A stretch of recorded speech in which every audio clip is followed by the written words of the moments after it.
নমস্কার, আমার চ্যানেলে আপনাদের সবাইকে স্বাগত। আমার আজকের রেসিপি স্প্যানিশ অমলেট। স্পেনের মানুষজন এই অমলেটটা ব্রেকফাস্টে এমনকি লাঞ্চ ও ডিনারেও ভীষণভাবে পছন্দ করে থাকেন। সাধারণ অমলেটের থেকে অনেকটাই আলাদা এই স্প্যানিশ অমলেট। বাড়িতে থাকা ৩-৪টে উপকরণ দিয়ে খুব কম সময়েই অতি সহজে এই সুস্বাদু স্প্যানিশ অমলেট বানিয়ে নেওয়া যায়। এই অমলেটটা আমি কীভাবে বানাবো চলুন তাহলে দেখে নেওয়া যাক। স্প্যানিশ অমলেট বানানোর জন্য আগে থেকে আমি নিয়ে নিয়েছি খুবই পাতলা করে কেটে নেওয়া 2টো পেঁয়াজ, আর একটা বড় বাটিতে নিয়ে নিয়েছি আমি 3টে মিডিয়াম আলু থেকে খুব পাতলা করে কেটে নেওয়া আলুর টুকরো।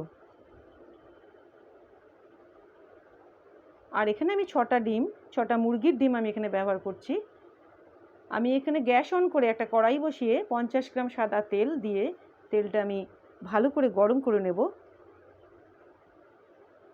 তেলটা গরম হলেই আমি এখানে দিয়ে দিচ্ছি কেটে রাখা পেঁয়াজের টুকরোগুলো। হালকা নাড়াচাড়া করে দিতেই আমি এখানে দিয়ে দেব আগে থেকে কেটে রাখা আলুর টুকরোগুলো। সমানে আলু আর পেঁয়াজ আমি লো ফ্লেমে ভালো করে ভাজতে থাকবো।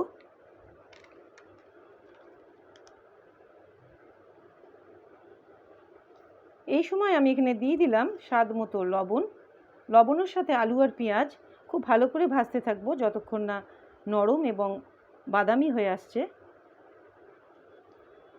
1 মিনিটের মতন আলু আর পেঁয়াজ আমি ভেজে নিয়েছি, কিন্তু বাকিটা ভালো রকম ভাজা হওয়ার জন্য এবং নরম হওয়ার জন্য আমি এখানে 5 মিনিটের জন্য একটা ঢাকা দিয়ে দেব। লো ফ্লেমে 5 মিনিট এটা কুক হতে থাকবে। 5 মিনিট পর ঢাকনা খুলে আমি এখন দেখে নেব ঠিকঠাকভাবে আলু পেঁয়াজ ভাজা হয়েছে কিনা।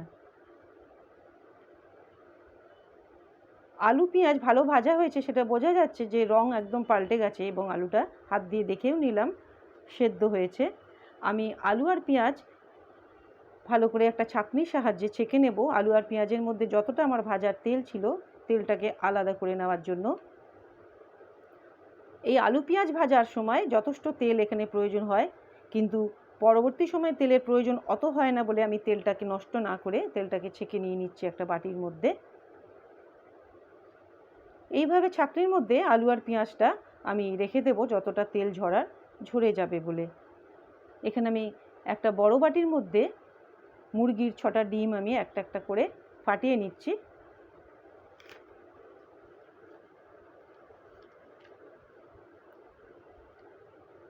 এখানে আপনারা যখন স্প্যানিশ অমলেট কখনো বানাবেন, আলু আর পেঁয়াজ যদি কমিয়ে দেন পরিমাণ, সেখানে ডিমও একটা কমিয়ে দিতে পারেন।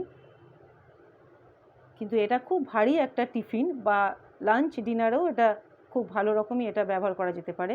এখানে আমি দিয়ে দিলাম 3 টেবিল চামচ পার্সলে পাতা কুচানো এবং 1 চামচ চিলি ফ্লেক্স এবং 1 চামচের মতন কুচানো ছোটো কাঁচা লঙ্কা, আর 1 চামচের মতন গোলমরিচের গুঁড়ো, আর স্বাদ মতো লবণ। এই উপকরণগুলো আমি একটা হুইস্কের সাহায্যে খুব ভালো করে আমি ফেটাতে থাকবো। যতক্ষণ না ব্যাটারটা ফ্লপি হচ্ছে ততক্ষণ আমি এই ব্যাটারটা ভালো করে ফেটিয়ে নিতে থাকবো। এই ব্যাটারটা ভালো করে ফেটিয়ে নেওয়া খুবই প্রয়োজন আছে। ভালো করে ফেটিয়ে নেওয়ার পর আমি এখানে ভেজে রাখা আলু আর পেঁয়াজ আমি এখানে দিয়ে স্প্যাচুলা দিয়ে হালকা হাতে আমি একটু মিশিয়ে নেব।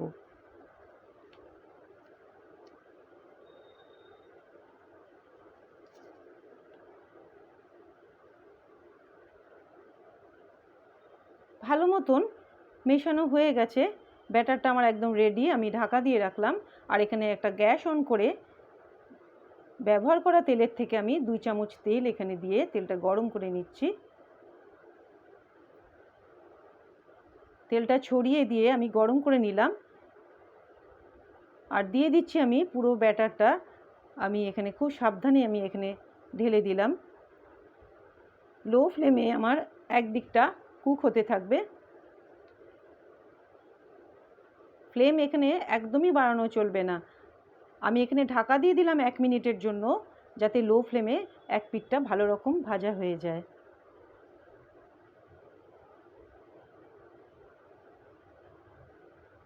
এক পিঠ ভালো মতো ভাজা হয়েছে নাকি সেটা আমি একবার চেক করে দেখে নিচ্ছি, আপনাদের দেখিয়েও দিচ্ছি। যে এটা ভালো মতো ভাজা হয়েছে। এবারে উল্টো দিকটা ভালো করে ভাজার জন্য প্রথমেই আমি করব কি, একটা প্লেটের মধ্যে পুরো উল্টিয়ে আমি অমলেটটাকে নিয়ে নিচ্ছি। আর গ্যাস অন করে 2 চামচ তেল দিয়ে যেই পোর্শনটা কাঁচা আছে সেই পোর্শনটা ভাজার জন্য আমি আস্তে করে অমলেটটা প্যানের মধ্যে দিয়ে দিলাম। 1 মিনিটের জন্য ওই একই প্রসেসে আমি অমলেটটা কুক করে নেব।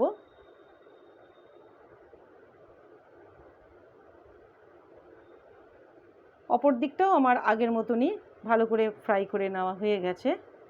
আমার একদম রেডি স্প্যানিশ অমলেট। আমি গরম গরম একটা প্লেটের মধ্যে সার্ভ করে নিয়েছি। আমার এই স্প্যানিশ অমলেট যদি আপনাদের ভালো লাগে, বাড়িতে অবশ্যই সবার জন্য বানিয়ে নেবেন, নিশ্চয়ই খুব ভালো লাগবে।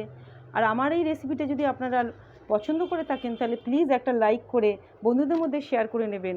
আর আমার চ্যানেলে আজকে যারা নতুন সদস্য, তাহলে তারা অবশ্যই আমার চ্যানেলটাকে সাবস্ক্রাইব করবেন, পাশে থাকা বেল আইকনটা প্রেস করে দেবেন নতুন ভিডিওর নোটিফিকেশন পাওয়ার জন্য।